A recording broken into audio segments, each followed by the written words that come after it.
State bank نے نئی monetary policy کا اعلان کر دیا. شرح سود میں 1% اضافہ, شرح سود بڑھ کر 11.5% ہو گئی. پالیسی ریٹ میں 100 بیسس پوائنٹس کا اضافہ.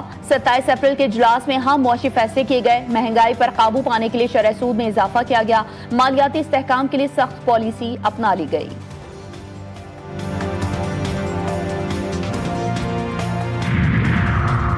انگور اڈا میں افغان طالبان کی اشتعال انگیزی, پاک فوج کی بروقت کارروائی. فتنہ الخوارج کی دراندازی کی تمام کوششیں ناکام بنا دی گئیں. پاک فوج کی بھرپور جوابی کارروائی میں متعدد افغان پوسٹیں تباہ. فتنہ الخوارج کی تشکیل کی دراندازی میں ناکامی کے بعد افغان طالبان نے سول آبادی کو نشانہ بنایا.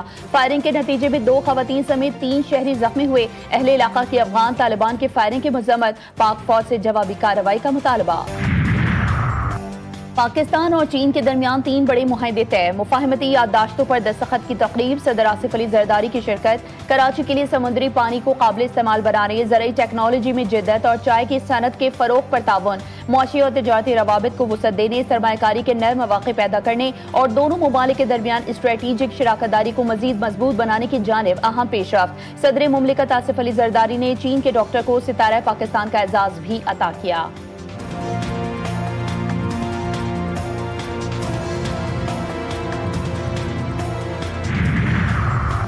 اور وزیر اعظم کا پاکستان میں قیمتی پتھروں کی کانکنی اور پروسیسنگ کی عالمی معیار سے ہم آہنگی اور برآمدات میں اضافے کا عزم. شہباز شریف کی زیر صدارت ملک میں 3 سینٹر آف ایکسیلنس کے قیام پر جائزہ اجلاس. وزیر اعظم کا کہنا تھا کہ پاکستان کو اللہ تعالیٰ نے قیمتی پتھروں سمیت قدرتی وسائل کی دولت سے مالا مال کیا ہے. یہ ایک ایسا شعبہ ہے جس میں مقامی وسائل سے برآمدات میں اضافہ کیا جا سکتا ہے. ایران جنگ بہت جلد ختم ہو سکتی ہے, امریکہ بڑی کامیابی حاصل کرے گا. امریکی صدر کا دعویٰ. فاکس نیوز کو انٹرویو میں ٹرمپ نے کہا, اگر ایران بات کرنا چاہتا ہے تو ہمیں فون کر سکتا ہے. ہمارے پاس محفوظ اور مؤثر رابطہ لائنز موجود ہیں. ایران جانتا ہے معاہدے میں کیا ہونا چاہیے. بنیادی شرط یہی ہے کہ وہ جوہری ہتھیار حاصل نہیں کر سکتا. اسلام آباد کا دورہ انتہائی مفید قرار. پاکستانی حکام کے ساتھ مثبت مشاورت ہوئی. دورہ اسلام آباد میں حکام نے ماضی کے واقعات اور ان مخصوص حالات کا جائزہ لیا جن کے تحت ایران امریکہ مذاکرات جاری رہ سکتے ہیں. ایرانی وزیر خارجہ عباس اراغچی کی ماسکو پہنچنے پر ایرانی میڈیا سے گفتگو. آج روسی صدر ولادیمیر پوٹن سے ملاقات ہوگی. کہتے ہیں ایران اور ماسکو کے درمیان علاقائی اور عالمی امور پر قریبی مشاورت جاری رکھنے کے مقصد سے روس آیا ہوں. دونوں ممالک کے درمیان مشاورت اور ہم آہنگی خاص اہمیت کی حامل ہوگی. ایرانی وزیر خارجہ کا مسقط کے بعد اسلام آباد کا مختصر دورہ. وزیر اعظم, نائب وزیر اعظم اور فیلڈ مارشل سید عاصم منیر سے ملاقاتیں. امن کے لیے ایرانی شرائط پاکستان کو پیش کی. آبنہ ہرمز کے نئے ضابطے, ناکہ بندی کے خاتمے, معاوضے اور عدم جارحیت پر بات کی. ایرانی پیغامات باضابطہ مذاکرات نہیں, موقف واضح کرنے کی کوشش قرار.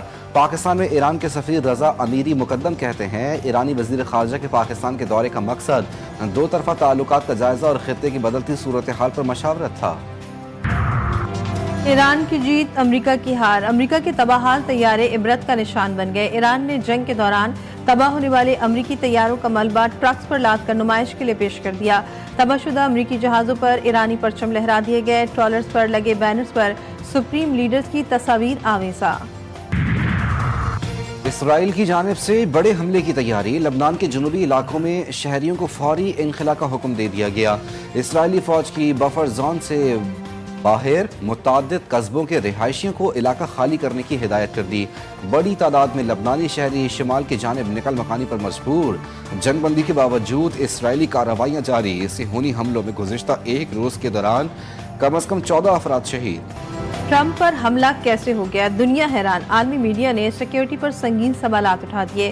بی بی سی نے سوال کیا کہ ایک مسلح شخص سخت نگرانی کے باوجود صدر کے اتنا قریب کیسے پہنچ گیا. روسی میڈیا نے اسے ممکنہ قاتلانہ یا توجہ حاصل کرنے کی کوشش قرار دیا.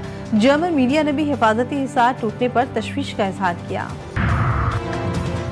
عالمی منڈی میں خام تیل کی قیمتوں میں اضافہ ریکارڈ. برطانوی خام تیل کی قیمت میں $2.22 فی بیرل اضافہ. قیمت $107.55 فی بیرل تک پہنچ گئی.